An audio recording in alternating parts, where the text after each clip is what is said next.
예, 밤사이에 구속영장이 또 기각된 정유라 씨. 비록 구속은 면했습니다만 그게 무죄란 의미는 아닙니다. 어제 구속영장에 적힌 핵심 혐의, 이 핵심 혐의에 좀 주목할 필요가 있습니다. 바로 말세탁, 범죄 수익 은닉 혐의가 들어갔다는 거죠. 사실 최순실 국정농단 사건의 본질 가운데 하나는 바로 돈입니다. 돈. 하지만 검찰과 특검 모두 최순실 일가의 재산 형성 부분에 대해서는 손을 대지 못했습니다. 그러자 국회가 나섰습니다. 23명의 여야 의원들이 일명 최순실 재산몰수법, 이거를 곧 발의할 예정이라는데요. 과연 이게 현실적으로는 가능한 건지 국세청장을 지낸 전문가 한 분을 좀 연결해보려고 합니다. 최순실 일가의 재산을 추적해왔고요. 어제 국회에서 보고회를 진행하기도 한 분이세요. 전 대구지방국세청장 안원구 전 국세청장 연결을 해보죠. 안 청장님 안녕하세요. 네, 안녕하세요. 네. 국세청이라는 곳이 숨겨놓은 돈 찾아서 세금을 걷어가는 곳이니까 숨은 돈 찾는 데는 정말 노하우를 가지고 계신 거네요. 네, 그런 셈입니다. 그렇죠. 네. 근데 어떻게 언제부터 최순실 일가 재산을 찾는 데 나서게 되신 거예요? 네, 그 최순실 국정농단 그 청문회가 있었는데요. 예. 그 당시에 그 세월호 당일 행적에 대해서 청와대에 있는 그 비서실장과 안보실장께서 윗선에 자기는 보고만 했다고 책임을 다했다 이렇게 이야기하시는 걸 보고 예. 너무 무책임하다는 생각을 하면서 그래서는 이렇게 해서는 안 되겠다 싶어서 그 안민석 의원한테 이제 전화를 했는데 독일로 좀 같이 가주셔야 되겠다고 그래서 그래서 그 독일을 가게 되면서 이 일이 시작된 것입니다. 청문회 보고 열받아서 안민석 의원한테 그냥 무작정 전화를 한 게 계기가 돼서 그때부터 재산 추적을 시작. 예, 그렇습니다. 야, 한 7개월을 하신 거네요. 그렇죠. 근데 처음 시작하면서도 처음에는 좀 반신반의하면서 시작을 하셨다면서요? 그렇습니다. 최초에는 저는 믿지를 않았죠. 그 박근혜 대통령이 저는 뭐 국가와 결혼했다 뭐 이렇게 말씀하시면서 그걸 저는 믿었기 때문에 예. 처음에는 그런 재산이 있는 줄 정말 생각한 바가 없었죠. 긴가민가 하면서 파고들기 시작했는데 파다 보니까 네. 이거 이상하다. 뭔가 감이 좀 잡히시던가요? 그렇죠. 이제 저희들이 처음에 그 독일을 가서 실제 재산 형성이 되어 있는지 여부를 보러 갔는데 예. 독일 현지에서 저희들이 느낀 감은 정말 고구마 줄기 같은 뭐 일종의 암덩어리라 그럴까요? 계속 이렇게 찾으면 찾을수록 나오면서 이거 처음에 그 긴가민가 했던 것이 이제는 확신으로 이제 돌아섰죠. 암덩어리, 고구마 줄기. 겉으로는 요만큼 보이는데 파면 팔수록 뭔가 큰 덩어리가 보이시던가요? 그렇습니다. 아니 그렇게 해서 그 대략으로 추정하는 재산, 불법 재산의 규모가 어느 정도라고 보십니까? 그 현재 저희들이 파악한 내용으로 보면 부동산이 페이퍼 컴퍼니에 숨겨져 있고 또 펀드라든지 이런 것들이 사실 실제 한다는 사실을 저희들이 파악한 것이고요. 예. 실제로 그 규모라든지 저희들이 확인을 하기 위해서는 부동산은 평가를 해야 되지 않겠습니까? 그렇죠. 그리고 뭐 펀드도 속에 있는 금액 자체를 파악하기에는 조사나 또 수사를 통해서 파악해야 되기 때문에 지금 그것을 지금 말씀드리기는 상당히 좀 어렵네요. 사실 뭐 수사권을 가지고 수사하신 건 아니기 때문에 그렇습니다. 그렇죠. 정확하게 수치로 계량화해서 말씀은 못 하시겠지만 대략 눈대중으로 봐도 어마어마하다 이런 말씀. 그렇습니다. 그렇군요. 지금 말씀하시는 과정에 잠깐 얘기가 나왔어요. 부동산은 페이퍼 컴퍼니 형태로 뭐 펀드도 있고 기업의 지분 형태도 있고 진짜 보니까 어떤 식으로 어디에 그렇게 숨겨놨던가요? 주로 이제 독일 같은 경우에는 금융자산을 은닉하기는 용이하지 않아요. 주로 이제 그 부동산은 은닉하기가 좀 용이하다고 봐야 됩니다. 독일은 그런 부동산 형태로. 그리고 유럽의 뭐 주로 이제 스위스 네덜란드 금융자산 형태로 숨겨진 것 같고요. 고구마 줄기처럼 계속 밝혀지고 있는. 그리고 그 재산의 본류, 뿌리를 찾아가 보자면은 역시 박정희 정권 당시에 그 돈인가요?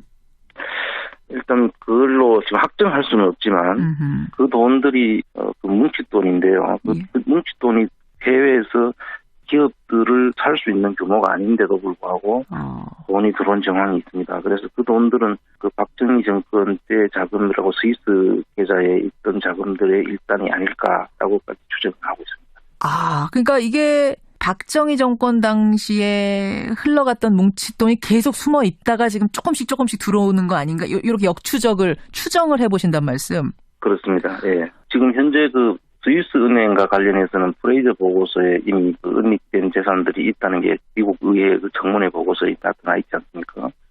그게 보니까 그 당시에 프랑크푸르트 외환은행 지점이 있는데 프랑크푸르트 지점장이 박근혜 전 대통령의 이종 사촌 오빠가 지점장으로 계셨어요. 이종 사촌 오빠가 지점장으로.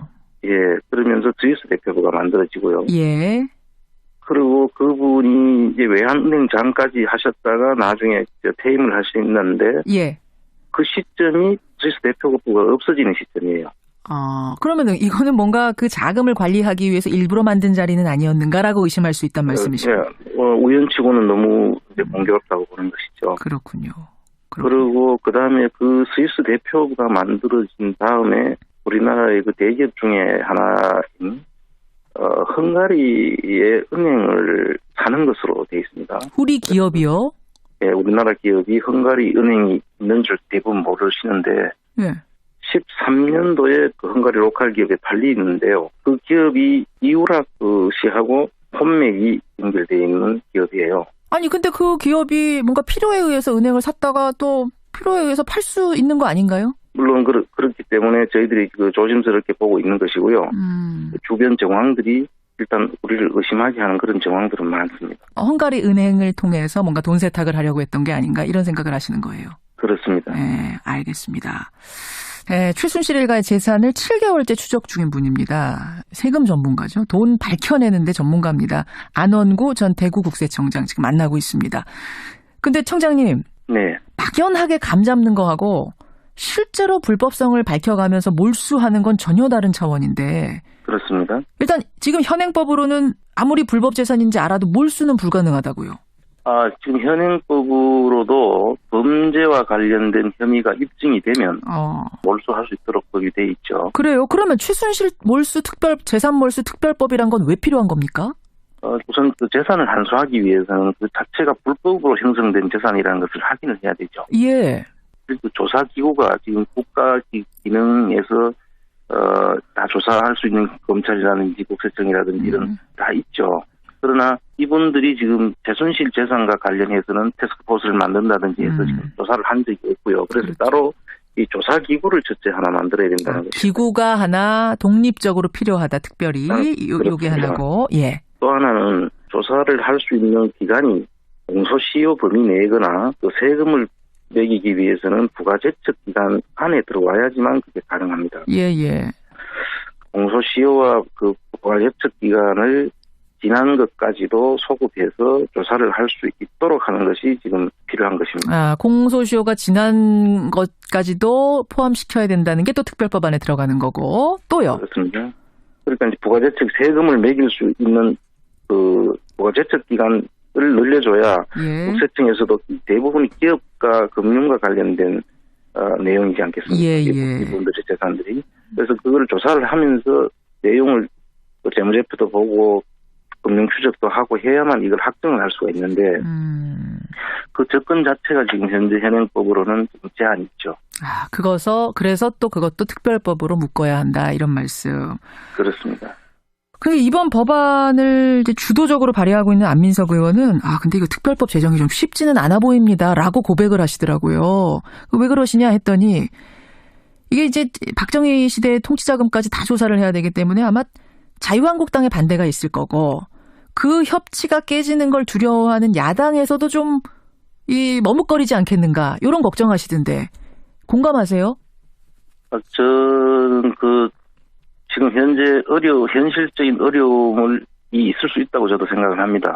그런데 이제 저희 생각은 지금 사실은 이 문제는 여야나 진보 보수 이런 문제가 아니고 이게 국정농단으로 인해서 이 생긴 그 불법 재산들을 이게 국민의 재산 아니겠습니까? 국민의 원래. 재산이죠. 당연하죠. 네, 그래서 이 국민의 재산을 원래 주인인 국민들한테 되돌려주는 일은 예. 이 여야의 문제가 아니라고 봅니다.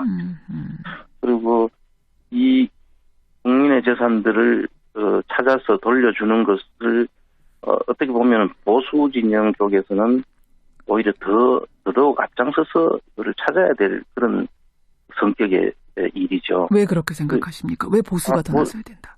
보수 진영의 분들이 국민의 재산을 찾는 것을 반대한다면 그게 보수가 아니죠. 항상 애국을 중요시하시는 분들이 정말 국민 애국이라면은 이거 찾는데 나서셔야 된다, 찬성하셔야 된다 이 말씀이세요. 그런 뜻이고요. 또 지금 협치를 말씀하시는데 사실 이런 부분에 있어서 그 여당과 야당들이 같이 공감대를 끌어낼 수 있는 오히려 그 협치의 사례로 이 부분을 발전시킬 수 있다고 저는 생각을 합니다. 역으로 생각하면 정말 그럴 수도 있네요. 협치의 이게 매개가 될 수도 있다. 특별법. 이제 발의가 곧 된답니다. 예, 어떻게 진행이 되는지 지켜보고 청장님도 계속 좀 힘을 보태주십시오. 열심히 하겠습니다. 예, 오늘 고맙습니다. 네, 감사합니다. 7개월 동안 최순실 씨의 재산을 추적해온 분입니다. 전 대구지방국세청장 안원구 청장이었습니다. 예, 밤사이에 구속영장이 또 기각된 정유라 씨. 비록 구속은 면했습니다만 그게 무죄란 의미는 아닙니다. 어제 구속영장에 적힌 핵심 혐의, 이 핵심 혐의에 좀 주목할 필요가 있습니다. 바로 말세탁, 범죄 수익 은닉 혐의가 들어갔다는 거죠. 사실 최순실 국정농단 사건의 본질 가운데 하나는 바로 돈입니다. 돈. 하지만 검찰과 특검 모두 최순실 일가의 재산 형성 부분에 대해서는 손을 대지 못했습니다. 그러자 국회가 나섰습니다. 23명의 여야 의원들이 일명 최순실 재산몰수법, 이거를 곧 발의할 예정이라는데요. 과연 이게 현실적으로는 가능한 건지 국세청장을 지낸 전문가 한 분을 좀 연결해 보려고 합니다. 최순실 일가의 재산을 추적해왔고요. 어제 국회에서 보고회를 진행하기도 한 분이세요. 전 대구지방국세청장 안원구 전 국세청장 연결을 해보죠. 안 청장님 안녕하세요. 네, 안녕하세요. 네. 국세청이라는 곳이 숨겨놓은 돈 찾아서 세금을 걷어가는 곳이니까 숨은 돈 찾는 데는 정말 노하우를 가지고 계신 거네요. 네, 그런 셈입니다. 그렇죠. 근데 어떻게 언제부터 최순실 일가 재산을 찾는 데 나서게 되신 거예요?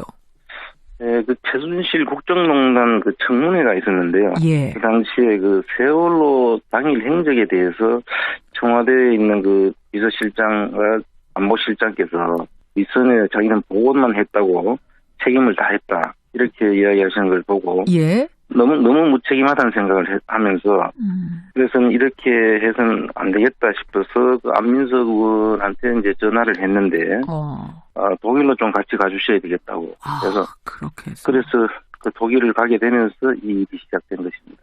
청문회 보고 열받아서 안민석 의원한테 그냥 무작정 전화를 한 게 계기가 돼서 그때부터 재산 추적을 시작. 예, 그렇습니다. 야, 한 7개월을 하신 거네요. 그렇죠. 근데 처음 시작하면서도 처음에는 좀 반신반의하면서 시작을 하셨다면서요? 그렇습니다. 최초에는 좀 믿지를 않았죠. 그 박근혜 대통령이 저는 뭐 국가와 결혼했다 뭐 이렇게 말씀하시면서 그걸 저는 믿었기 때문에 예. 처음에는 그런 재산이 있는 줄 정말 생각한 바가 없었죠. 긴가민가 하면서 파고들기 시작했는데 파다 보니까 네. 이거 이상하다. 뭔가 감이 좀 잡히시던가요? 그렇죠. 이제 저희들이 처음에 그 독일을 가서 실제 재산 형성이 돼 있는지 여부를 보러 갔는데 예. 독일 현지에서 저희들이 느낀 감은 정말 고구마 줄기 같은 뭐 일종의 암덩어리라 그럴까요? 계속 찾으면 찾을수록 나오면서 이거 처음에 그 긴가민가 했던 것이 이제는 확신으로 이제 돌아섰죠. 암덩어리, 고구마 줄기. 겉으로는 요만큼 보이는데 파면 팔수록 뭔가 큰 덩어리가 보이시던가요? 그렇습니다. 아니 그렇게 해서 그 대략으로 추정하는 재산, 불법 재산의 규모가 어느 정도라고 보십니까?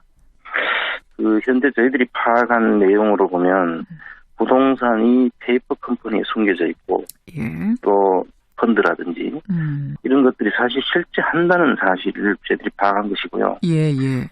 실제로 그 규모라든지 저희들이 확인을 하기 위해서는 부동산은 평가를 해야 되지 않겠습니까? 그렇죠. 그리고 뭐 펀드도 속에 있는 금액 자체를 파악하기에는 조사나 또 수사를 통해서 파악해야 되기 때문에 예, 예. 지금 그것을 지금 말씀드리기는 상당히 좀 어렵네요. 사실 뭐 수사권을 가지고 수사하신 건 아니기 때문에 그렇습니다. 그렇죠. 정확하게 수치로 계량화해서 말씀은 못 하시겠지만 대략 눈대중으로 봐도 어마어마하다 이런 말씀. 그렇습니다. 그렇군요.